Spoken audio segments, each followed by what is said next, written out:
tears dry. I don't bang out 10 hits by lunch. I need to live my songs. So that's what I'm gonna go and do. Ready? So my vision for Back to Black was really how I would do Amy's legacy justice. I was a great fan of Amy's music, and I think we all felt great responsibility bringing her story to life. Hello.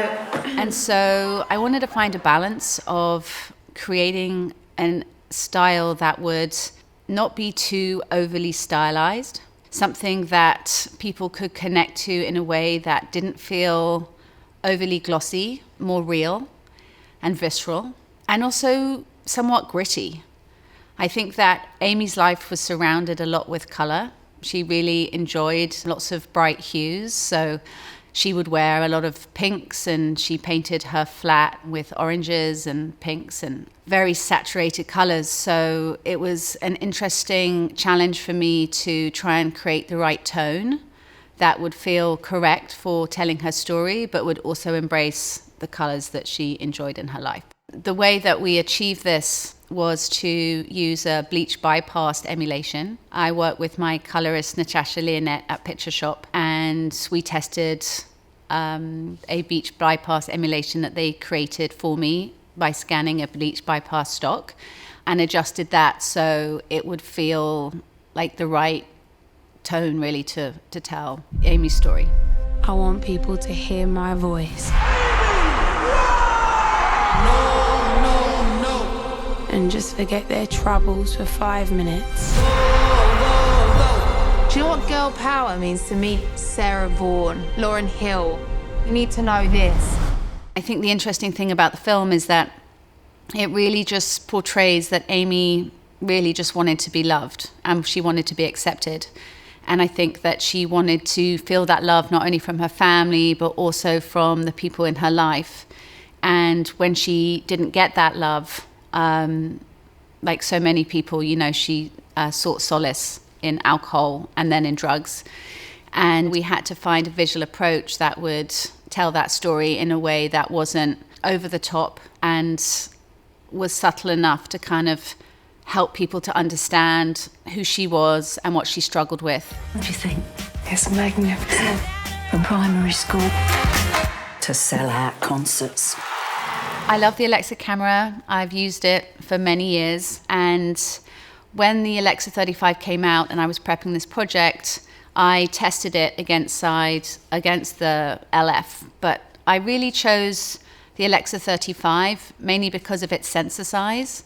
There was something about creating the feel for this movie that motivated me to go back to a 35mm sensor, and really also impacted my lens choice. About 95% of this film is shot on a 35mm lens, and I think to use a 35mm sensor and a 35mm lens, it kind of felt very classic to me. I didn't want anything overly stylized. We didn't want anamorphic lenses. We chose to frame 1.85 because we just really wanted to be more simple, really, just to kind of like portray Amy's story in a way that didn't distract people by sort of fancy imagery in a way. Like I didn't want it to feel overly cinematic. I didn't want it to be 240. I just wanted it to be 1.85. When we did close-ups, we really wanted to be able to, take the camera in nice and close, and that aspect ratio really spoke to us. So I tested a lot of different lenses for this project, and I've used the Canon K35s for the last, 15 years. And they, to me, are a very soft and beautiful lens, but the artifacting isn't overly distracting. And when I tested all the lenses, I kept coming back to the fact that I wanted a little bit of softness that the K35s would give me that would counteract the heavy contrast of a bleach bypass LUT. And I felt, to tell Amy's story, I needed that softness. I didn't want to have super harsh contrast. And I think that they just felt like the right fit. In addition to the K35s, we built out our lens package with a few specialty lenses. We used a T1 50mm We use the Lens Baby, we use uncoated Zeiss super speeds, and I also use sort of different prisms that we put in front of the lens at special times. I used all these lenses for creative effect. For example, when Amy smokes heroin for the first time, and we did an extreme close-up of her, I used the 50mm T1 just to, have a very shallow depth of focus, and so everything would fall away apart from her eyes. I think that my approach for lighting this film wanted to be more raw than my previous work. It was really exciting to me to be shooting in London and to be referencing European cinema. So I didn't want to be afraid of front lighting the characters or, creating images that maybe I would have been not so keen to do in the past.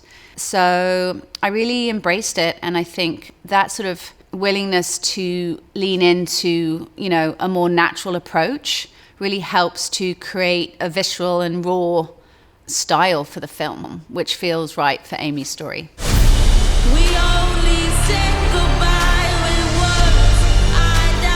I don't write songs to be famous. I write songs because I've got to make something good out of something bad.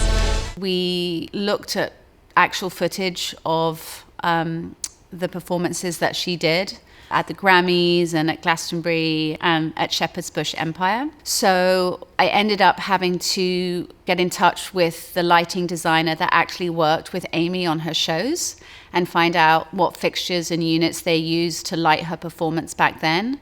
And we actually used those same lights for her performances, just because the colors in those lights are way more saturated than the LED lights that were available to us. I also had to go back to using incandescent lights and gel. And sadly for my gaffer, the gels that I wanted to use would take a lot of a stop out of the lights. So we ended up having to use sort of maxi brutes and stuff with heavy gel on them, just so that the color would sort of push through the heavy bleach bypass emulation and create the right color that I needed.